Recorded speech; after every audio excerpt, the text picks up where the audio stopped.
पैसा है तो क्या कुछ भी पॉसिबल है? मतलब क्या कोई इंसान वेदर तक कंट्रोल कर सकता है?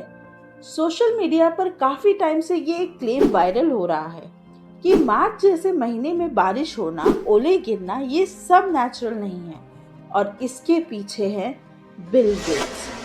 तो हुआ क्या, बिल गेट्स ने हार्वर्ड यूनिवर्सिटी के साथ मिलकर एक एक्सपेरिमेंट फंड किया, स्कोपेक्स, स्ट्रेटोस्फेरिक कंट्रोल्ड परट्यूबेशन एक्सपेरिमेंट।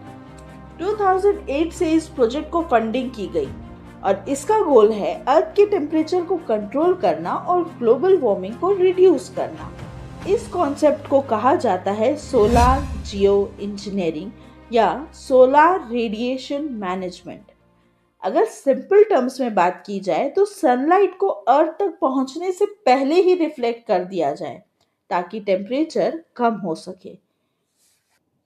इसको करने के कुछ मेथड्स हैं, जैसे कि स्ट्रेटोस्फेरिक एरोसोल इंजेक्शन, जिसमें फाइन पार्टिकल्स को अपर एटमॉस्फेयर में इंजेक्ट करके एक लेयर बनाई जाती है जिससे सनलाइट रिफ्लेक्ट बैक की जा सके।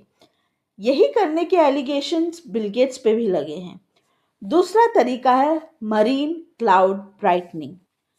इसमें सी सॉल्ट्स को ओशियन क्लाउड्स के ऊपर स्प्रे किया जाता है। और फिर आता है कॉन्सेप्ट स्पेस मिरर्स का, जहां स्पेस में मिरर्स लगा के लाइट को रिफ्लेक्ट करने की बात की गई है। अब एलिगेशंस ये लग रहे हैं कि रिसेंटली बिल गेट्स ने हमारे स्ट्रेटोस्फीयर में कैल्शियम कार्बोनेट डाला है, जिसकी वजह से आर्टिफिशियल क्लाउड्स बने and as a result sunlight reflect हो गई, टेम्परेचर अचानक से कम हो गया और फिर इंडिया में जगह जगह अलग अलग इलाकों में बारिश देखी गई। ये बारिश और ओले हमेशा जैसे नहीं थे, बल्कि इनमें कुछ अजीब सी चीजें पाई गई। यहीं से शुरुआत हुई बिल गेट्स पे स्पेक्यूलेशंस की। इसके कंसीक्वेंसेस की बात करें तो अगर सनलाइट कम पहुंचेगी तो विटामिन D3 की डेफिशिएंसी होगी और उससे रिलेटेड कई प्रॉब्लम्स जैसे कि हेयर फॉल, बोन वीक होना, मसल एंड इम्यून इश्यूज और भी कई बीमारियां हो सकती हैं, जिसका डायरेक्ट बेनिफिट फार्मास्यूटिकल कंपनीज को होगा, क्योंकि अगर डेफिशिएंसी बढ़ेगी तो लोग सप्लीमेंट्स पे डिपेंडेंट और होंगे। इसी के साथ बढ़ती बीमारियों की वजह से मेडिसिन की भी सेल और बढ़ेगी, जिससे फार्मास्यूटिकल इंडस्ट्री को बहुत बड़ा बेनिफिट और प्रॉफिट होगा। और दूसरी तरफ ऐसे केमिकल्स को इंजेक्ट करके आर्टिफिशियल रेन करवाने या फॉर दैट मैटर टेम्परेचर कम करने से ग्लोबल वार्मिंग का कोई सोल्यूशन नहीं निकलेगा, क्योंकि पोल्यूशन तो वैसे का वैसा ही रहेगा, या शायद लोगों को और खुली छूट मिल जाएगी जिससे पोल्यूशन और बढ़ जाएगा।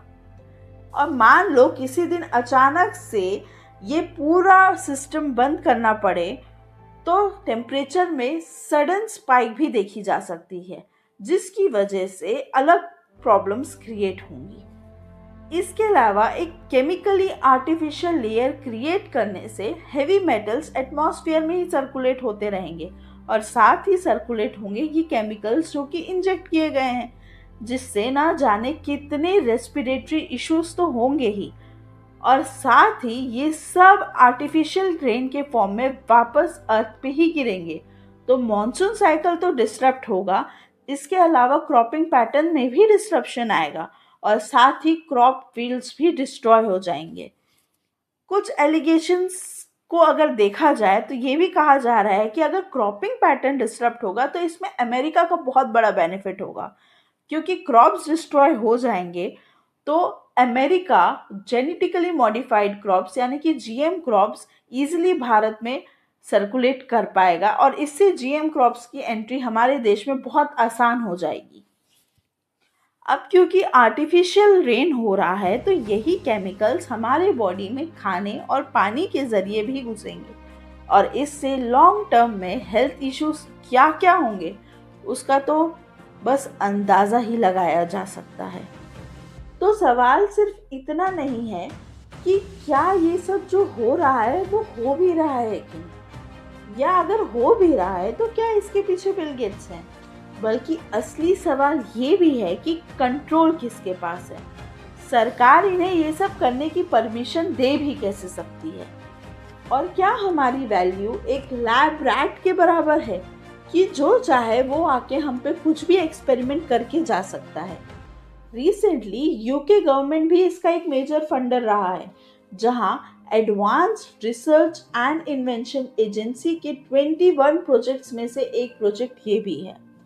57 मिलियन यूरोस का ये research programme marine cloud brightening, arctic sea ice restoration, stratospheric aerosol injection और मॉडलिंग एंड मॉनिटरिंग पे काम कर रहा है।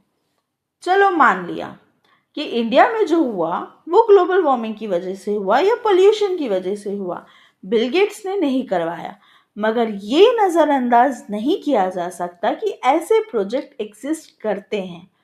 और इससे भी डराने वाली बात ये है कि इस पे ना कोई रेगुलेशन है, ना कोई कानून है और ना ही कोई प्रॉपर अथॉरिटी है जो इन सब एक्टिविटीज पे नजर रख सके।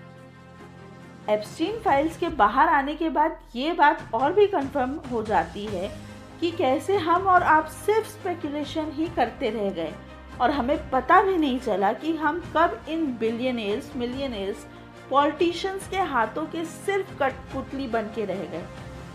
इस पे आपका क्या सोचना है, कमेंट करके ज़रूर बताएं, क्योंकि जब तक हम सवाल नहीं उठाएंगे तब तक कुछ भी नहीं बदलेगा।